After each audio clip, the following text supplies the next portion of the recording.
நீங்கள் தவறவிட்ட எபிசோடுகளை இப்பொழுதே காணுங்கள் உங்கள் Tandivan.com மற்றும் Tandivan யூடியூப் சேனலில்.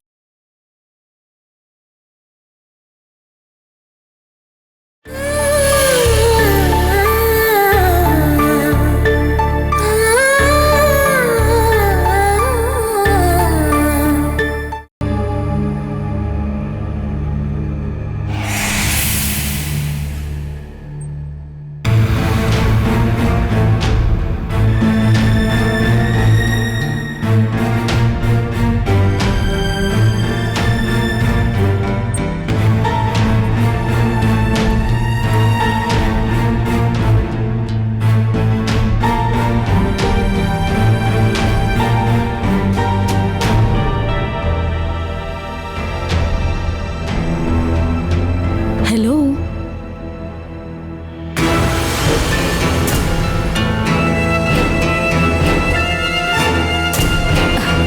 நான் பெர்மிஷன் வாங்கிட்டு தான் உள்ள வரணும்னு ஏதாவது செக்யூரிட்டி வச்சிருக்கீங்களா என்ன? இல்ல தீவிரவாதிங்க மிரட்டுறாங்களா? இங்கே உட்காருங்க. ஏன் என்ன பார்த்ததும் அவாய்ட் பண்றீங்க? சுரேஷ் உங்ககிட்ட ஃப்ரீடமா பேசுற ரிலேஷன்ஷிப் என்கிட்ட இருக்கு. கால் பண்ணா எடுக்க மாட்டேங்கிறீங்க. ஃபைனான்ஸ் கம்பெனிக்கு ஏதாவது வேலையா வந்த உடனே போயிடுறீங்க.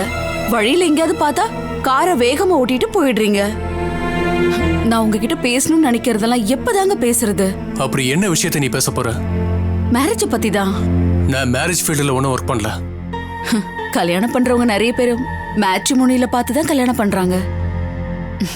தோ இந்த போட்டோக்கு பதிலா நம்மளோட கல்யாண போட்டோ வச்சா ரொம்ப நல்லா இருக்கும். பிரவீனா அம்மா பார்க்க போ, நான் இங்க பிஸியா இருக்கேன். என்கிட்ட ஏன் பிடிவாதம் பிடிக்கிறீங்க? கண்டிப்பா உங்க வாழ்க்கையில 2 வருஷத்துக்கு அப்புறம் ஒரு பொண்ணு வரதான் போறா. அவ சீக்கிரமா வந்தா சரிதானே? நீ என்கிட்ட பேசுறதுதான் சரியில்லை. நான் இங்க ஒர்க் பண்ணிட்டு இருக்கேன், என்ன டிஸ்டர்ப் பண்ணாத. நான் டிஸ்டர்ப் பண்ணல. நீங்க தான் அடிக்கடி என்ன மூட் அவுட் பண்றீங்க. நான் கல்யாணத்துக்கு ரெடியா இருக்கேன். ஆனா உங்களுக்கு அந்த எண்ணம் கொஞ்சம் கூட இல்லையே. என்னோட ஃபேமிலி ஓகே சொல்லிட்டாங்க, இங்கேயும் எல்லாருக்கும் ஓகே தான். அப்புறம் வேற என்ன பிரச்சனை? பிரவீனா, நான் உன்னை வெளியே போயிடுன்னு சொல்லிட்டேன். நான் போறேன். உங்களுக்காக வெயிட் பண்றதா என் விதி போல. அதை தவிர வேற என்ன சொல்றது?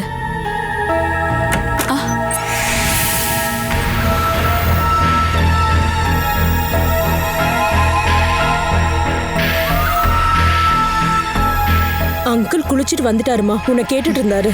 அங்கிள் வர வரைக்கும் இங்க பேசிட்டு போலான்னு வந்தேமா. சரி, நான் அங்கிளை பார்த்துட்டு வரேன்.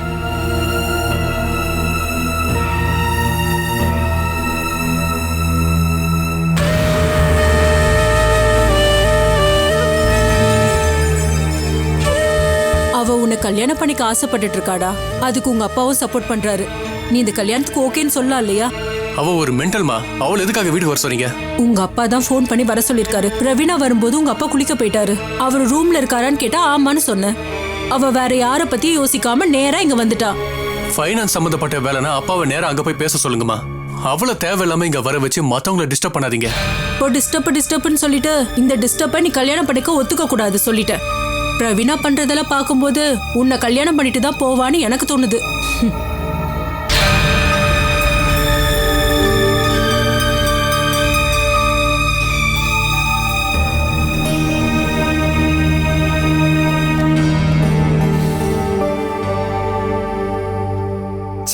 வரவே மாட்டேங்குதே.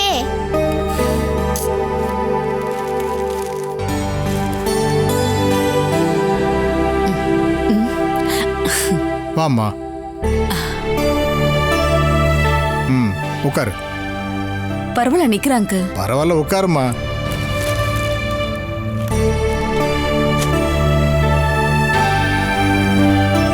காலி ஆயிடுச்சு.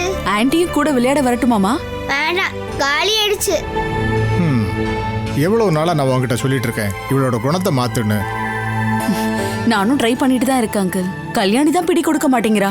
ஒரு அப்பா ஸ்தானத்துல இருந்துட்டு நான் அந்த விஷயங்களை பேசவே கூடாது. இருந்தாலும் சூரஜுக்கு ஒரு நல்ல குடும்ப வாழ்க்கை அமையணுங்கிறதுக்காகத்தான் நான் திரும்பவும் சொல்றேன். உங்களோட கல்யாண விஷயத்துல 3 வருஷம் ஆகியும் எந்த ஒரு முடிவும் எடுக்கவே முடியல. சூரஜோட பொண்டாட்டியா நீ வரணும்னு நான் ஏன் ஆசைப்படுறேன்னா இந்த குடும்பத்தை கட்டுக்கோப்பா கொண்டுட்டு போற சாமர்த்தியம் உன்கிட்ட இருக்கு. கல்யாணியோட மனசுலயும் சூரஜோட மனசுலயும் இடம் பிடிக்காம உன்னால என்னதான் பண்ண முடியும்? கல்யாணி விஷயத்துல உன்னால சாதிக்க முடியாதத அதிகபட்சம் 1 வருஷம் கூட பழக்கம் இல்லாத டியூஷன் டீச்சர் சாதிச்சிட்டாங்க. கல்யாணி அவங்க கூட பழகுறதுக்கு நிறைய வாய்ப்பு இருக்காங்க. அதான் நீ தான் அந்த வாய்ப்பை உருவாக்கணும். அதையும் நான் சொல்லி தரணுமா என்ன? அந்த டீச்சரோட ஞாபகமே வராத அளவுக்கு கல்யாணியை நீ மாத்தணும். அந்த சுதா டீச்சர் தான் இப்ப நம்ம கம்பெனில அக்கௌண்டண்டா வேலை பார்க்கறாங்க. அவளை பத்தி டீட்டெயிலா நீ தெரிஞ்சு வச்சிருக்கணும். பிரீத்தி அவங்க ஃப்ரெண்டுன்னு சொன்னதுனாலதான். அதை நீ பெருசா எடுத்துக்க வேண்டாம். யாராவது சென்டிமெண்டா பேசினா பிரீத்தி மனசு இறங்கிடுவா.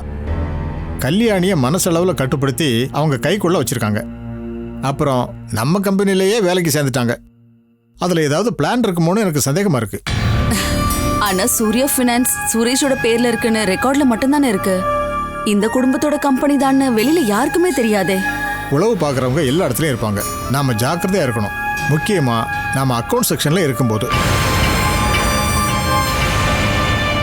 போன மாசம் நீ கொடுத்த கணக்கை எதேச்சியா பார்த்தப்போ கடைசியா ஒரு 5 லட்சம் ரூபாய் லோன் கொடுத்துருக்க போல இருக்க.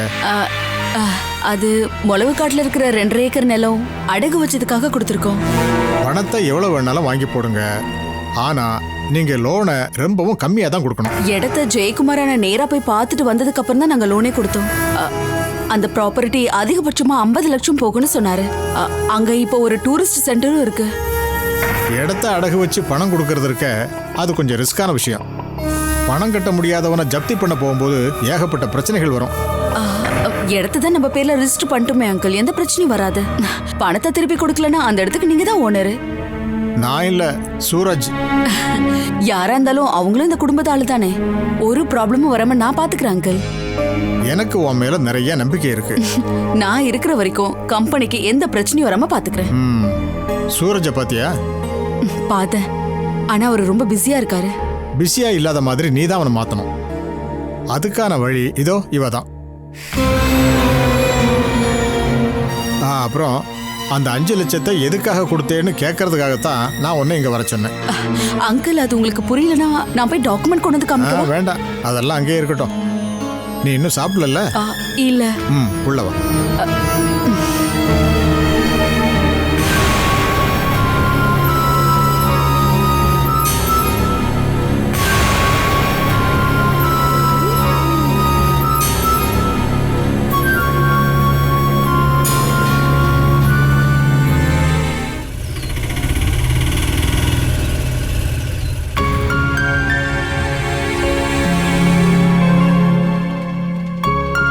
எவ்வளவு ஆச்சு? 50 ரூபா.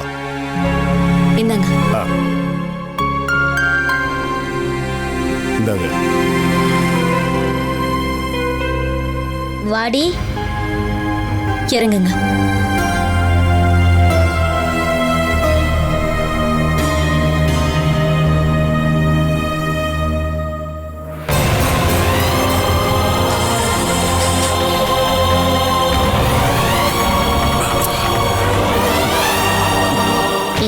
எதுக்காக இங்கே வந்திருக்கான்? அம்மா தான் கூட்டிட்டு வந்திருப்பாங்கன்னு எனக்கு தோணுது.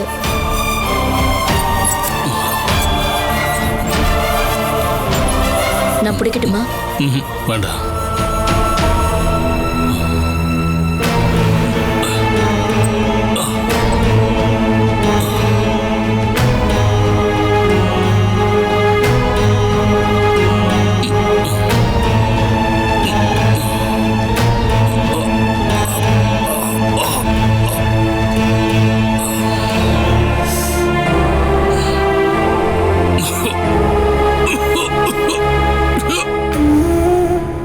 நீங்க என்ன எங்கே நிக்கிறீங்க? வாங்க. அப்பா இப்ப குணமாயிட்டாராமா? நான் குணமாகாம இருக்கணும்னு பிரார்த்தனை பண்ணிக்கோ, இல்லைன்னா உங்க சந்தோஷம்லாம் போயிடும்.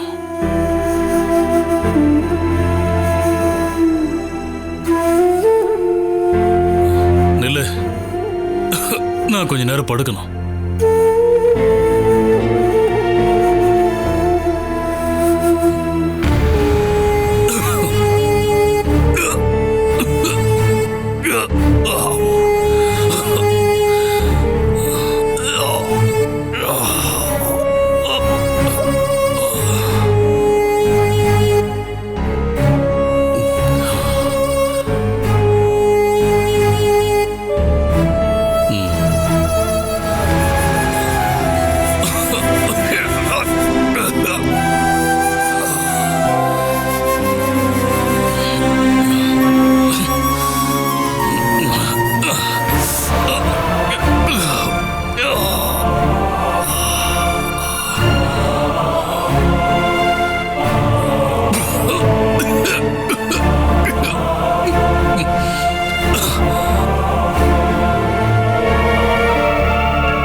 இது யாருக்காகம்மா?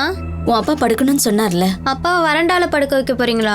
அவரு வறண்டால படுக்கிறது தான் நமக்கு ரொம்ப ரொம்ப நல்லது.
எந்திரிங்க.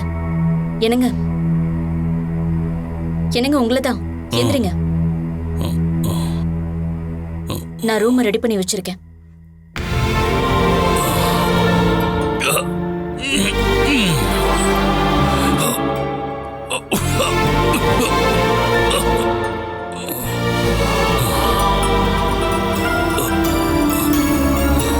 உள்ள இல்ல, இன்னில இருந்து அதுதான் உங்களுடைய ரூம்.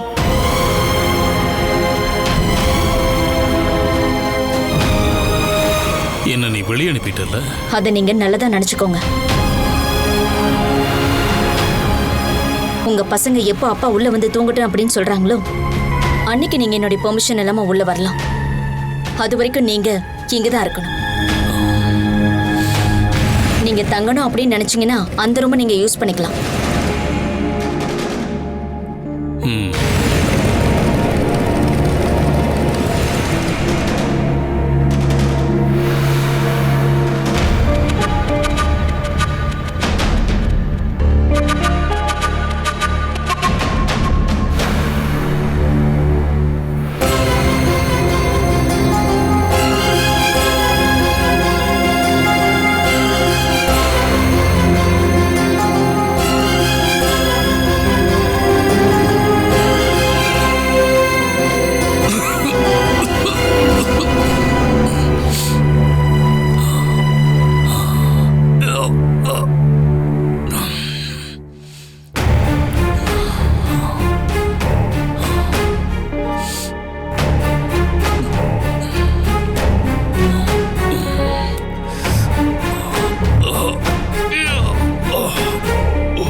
பார்க்கணும்னு சொல்லிட்டு எதுவும் பேசாம இருக்க? நான் சின்னதா ஒரு தப்பு பண்ணிட்டேன். அந்த விஷயத்தை எப்படி உங்ககிட்ட சொல்றதுன்னு தெரியாம தான் யோசிச்சுக்கிட்டு இருக்கேன். சே, நீ சொல்றதுக்கு லேட் பண்ணிட்டே இருந்தா எனக்கு ரொம்ப கஷ்டமா தான் இருக்கும். இல்லனா நம்ம ஏதாவது காஃபி ஷாப்பு இல்ல ஐஸ்கிரீம் பார்லர் போலாம். அடுத்த மாசம் 23ஆம் தேதி உங்களை பார்க்கறதுக்கு துபாயில இருந்து எங்க அப்பா வராரு. என்னையா? எதுக்கு என்ன பார்க்கணும்? நம்ம கல்யாணத்தை பத்தி பேசி முடிவெடுக்கிறதுக்கு.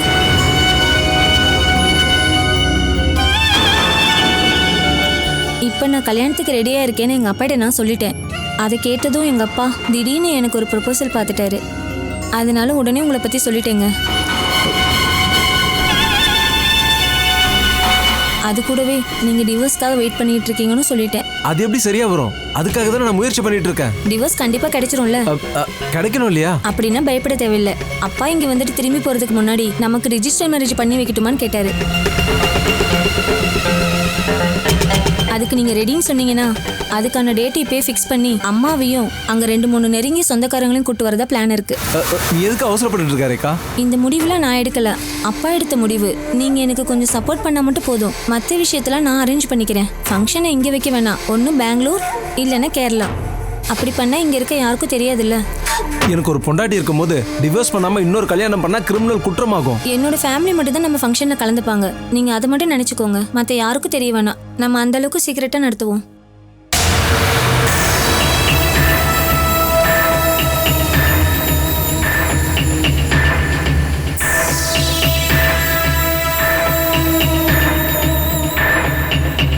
என்ன ஒன்றும் சொல்ல மாட்டீங்க? எனக்கு கொஞ்சம் யோசிக்க டைம் வேணும். எஸ்கேப் ஆகணும்னு நினைக்கிறீங்களா? நான் ஏன் அந்த மாதிரிலாம் நினைக்க போறேன்? அப்புறம் எதுக்கு இவ்வளோ யோசிக்கிறீங்க? பைத்தியமா இருக்க என் பொண்டாட்டி எப்படி டைவர்ஸ் பண்றது தான். அந்த விஷயத்துல சீக்கிரமா நீங்க எந்த முடிவும் எடுக்காதீங்க. அது சட்டப்படி பாத்துக்கலாம். இது இப்போ என் ஃபேமிலியோட திருப்திக்காக மட்டும்தான். நீங்களே எந்த டேட்ல வச்சுக்கலாம்னு முடிவு பண்ணுங்க. ஆனா சொன்ன டேட்ல நம்மளுக்கு கல்யாணம் நடந்தே தீரும்.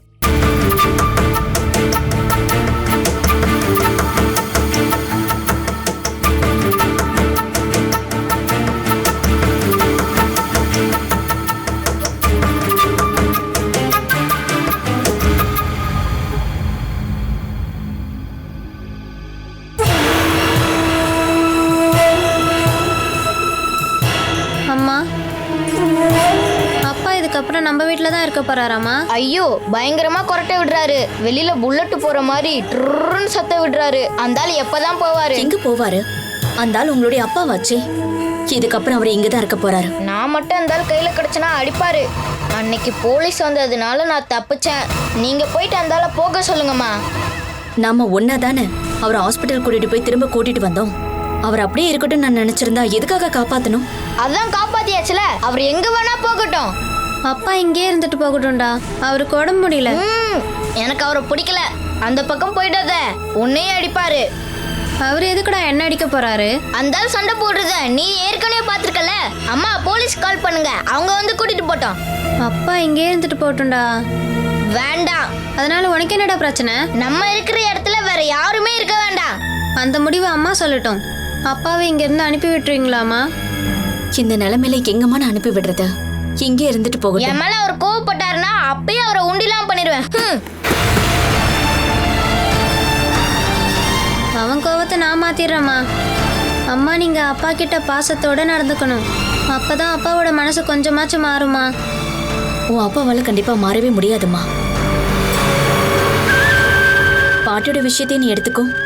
முடியாம கிடந்தப்போ என் மேல எவ்வளவு பாசம் காட்டினாங்க. இப்ப எந்திரிச்சு நடக்க ஆரம்பிச்ச உடனே நம்மள வேண்டான்னு சொல்லி ஒதுக்கி வச்சுட்டு போயிட்டாங்கல்ல. உன்னுடைய அப்பாவுக்கும் அதே சுபாவம் தான். தேவைப்படும் போது மட்டும்தான் பாசம் காட்டுவாரு. அதுக்கப்புறமா தொந்தரவு பண்ணுவாரு. அந்த எண்ணம் போகணும் அப்படின்னா கடவுளை ஏதாவது அதிசயம் பண்ணாதான் உண்டு.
இத பார்த்தா எனக்கு சிரிப்பா வருது.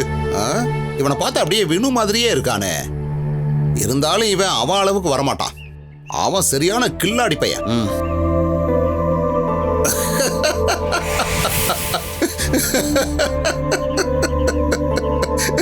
குழந்தைங்கன்னா இப்படித்தான் இருக்கணும். அடே கப்பா.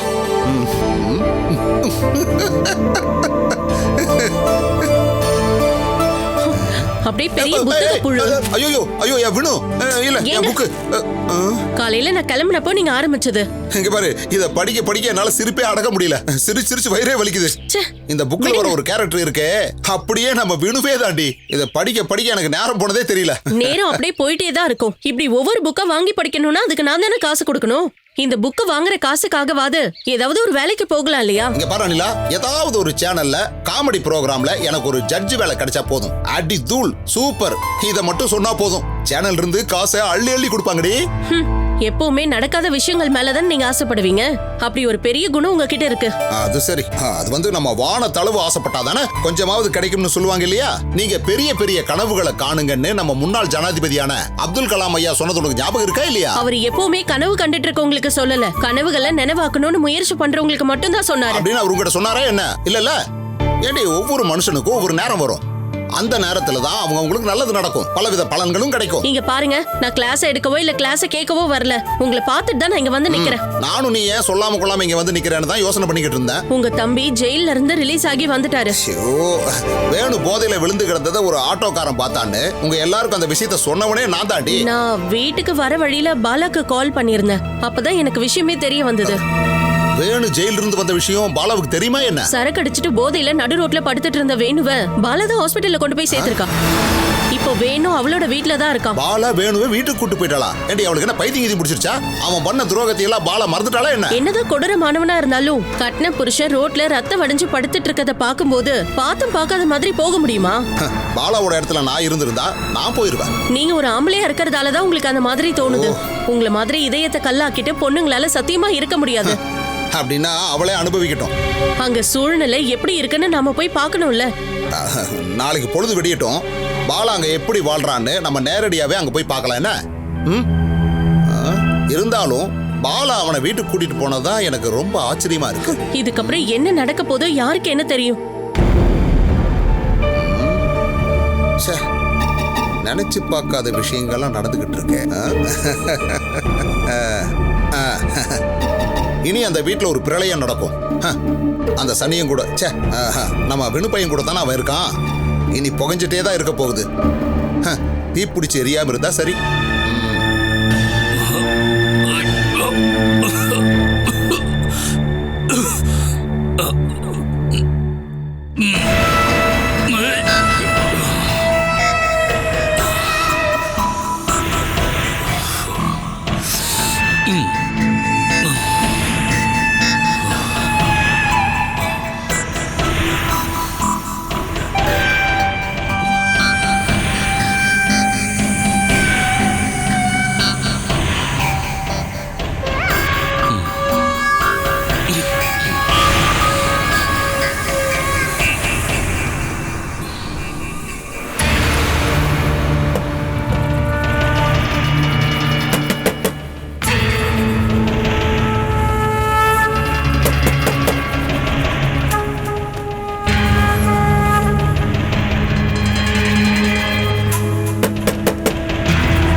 Catch us on TV, Tandivan.com, Facebook and YouTube.